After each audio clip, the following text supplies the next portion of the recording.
Just in the beginning here, let's get this out of the way in accordance with YouTube's new policy. If you are a kid under the age of 13, I will kindly ask you to now bugger off. All my videos, past and present, are not for little ones. And if you are little, go check out your local library, in the 900s section if you're using the Dewey Decimal System, to find items on history suitable for your age. So again, if you're under 13, go out to the library and go read something, and don't watch this.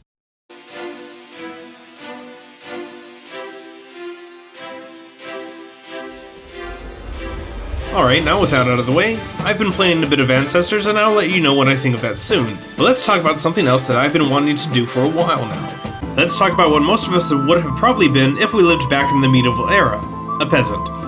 There are many misconceptions about the medieval peasant. The idea of a lowly farmer slaving away on his farm, only to have a large portion of his crops taken away by the lazy, good-for-nothing lord of the land, or getting killed indiscriminately whenever bandits show up, is something Hollywood loves to employ. While there are examples of that, it is important to first take into account the danger of generalizing. A little disclaimer for this video. Generalization across medieval Europe is something people like to do, because actually learning history might get real complicated real fast. And there is no way we can cover everything in one short video. These vids are to get you interested in history, and help to begin your own, hopefully deeper research in the future. Peasants in England had different modes of life than peasants in the Holy Roman Empire, for example. While many peasants across the board did farm, many supported themselves in other ways such as shopkeeping and other jobs. Different cultures allowed for different levels of autonomy and were influenced heavily by the actions of their neighbors. With that disclaimer about the history of medieval Europe, let's generalize the hell out of it.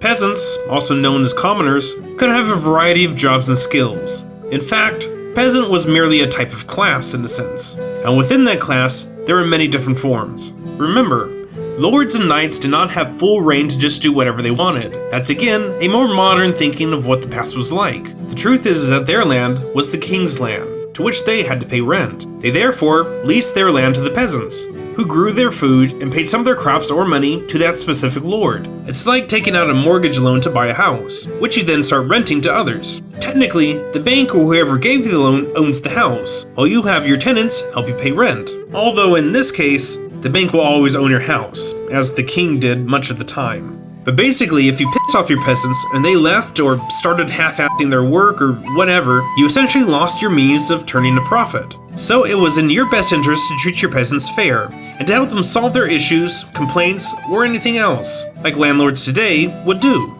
I will present to you a theory at this point. This also applies to conquest. Sure, a small village or big city may be made an example of, and many people may be killed or maimed, but a conquering army, if wanting to take over a region, didn't want to kill off all of the peasants and sack all of the villages. Basically, the army would show up, cause some trouble and kill a few commoners, and sack a village or two to scare the others into getting the lord's army out to fight. And because the army was messing with the lord's money essentially, and his tenants, he had to do something. If successful, the new ruler most likely didn't want to have to start from ground zero, bringing in a whole new other population. So actually, many peasants would probably be spared. So peasants were important to the wealth and successfulness of the medieval and feudal system. They weren't living it up like their superiors and often suffered from shorter lifespans, but they weren't necessarily a downtrodden and exploited people either.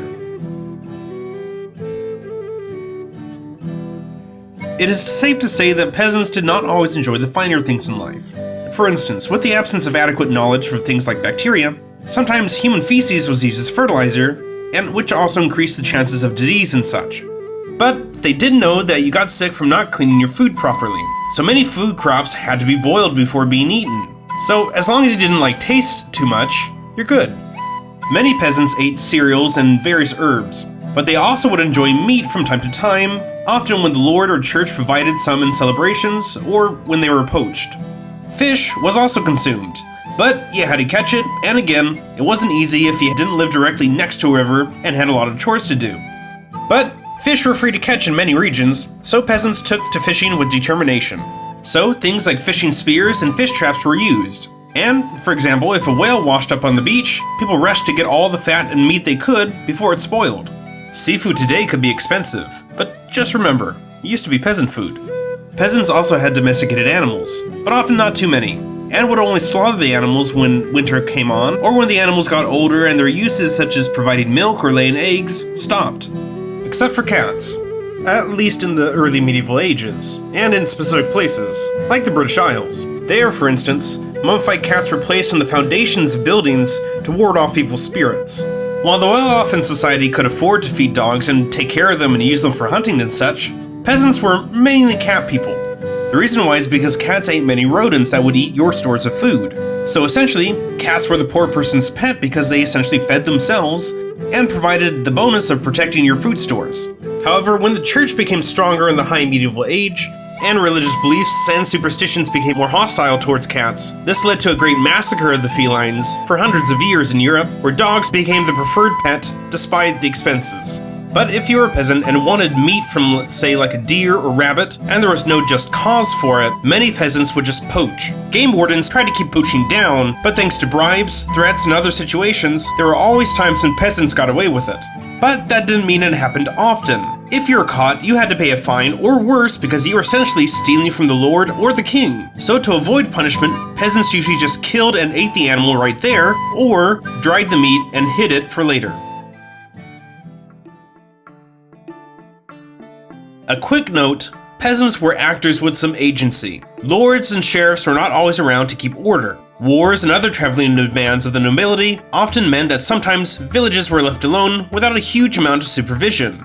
True, there were bailiffs and church officials who could judge things, but that didn't mean they solved every issue. Rather, they solved the ones that the community couldn't agree on. Many villages across Europe developed their own rules and local leaders to supervise the villages when the lord was not present. They kept their own order and raised their own crops, and in return for this dedicated service, the lord was obligated to protect them and keep them safe from harm from bandits and armies. So again, rather than an oppressive system of servitude, peasants and nobles had a set of rules that they abided by in order to keep their society functioning. If either one broke the rules too much, it would lead to a major disruption, with sometimes violent consequences. So, it was just best to follow the rules. We often get the idea that peasants are born in the same village they die in, and hardly ever take a stroll down the road a few miles from where they live, and they were essentially closed off to what was happening outside their immediate village. While this may be true for some, it is hardly a true representation of all peasant life. While many artisans and merchants did travel from city to city, basic peasants did as well for a number of reasons. Working as labor, hauling rocks for a castle or other building, often demanded peasants from several villages to move in from various areas. And while labor was a factor, most peasants traveled from village to village for trade. Sometimes yields from farming were very good, or wool from a sheep were in especially good quality that year, and peasants came into some surplus. Many naturally would have sold that surplus at nearby market centers. Many villages specialized in various trades, and knowledge of the market conditions would have to be known for where to sell and how much stock to keep. Not every village had everything a peasant needed.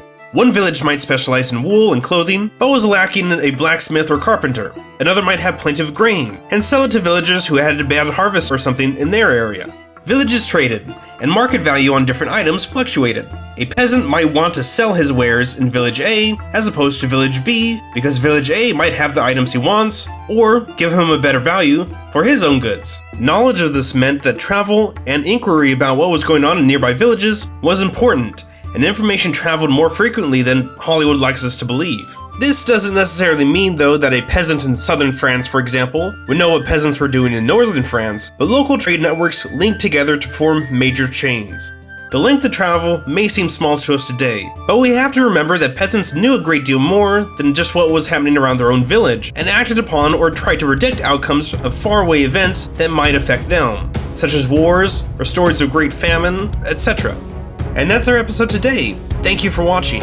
If you liked the video, please click that like button and subscribe for more history and game vids. If you want to talk more history, follow me on Twitter and Discord. Also consider supporting the channel on Patreon. Thank you to all my subscribers and those of you here for the first time. I'm Eric, the LonePineWolfman, and remember gamers, never stop learning.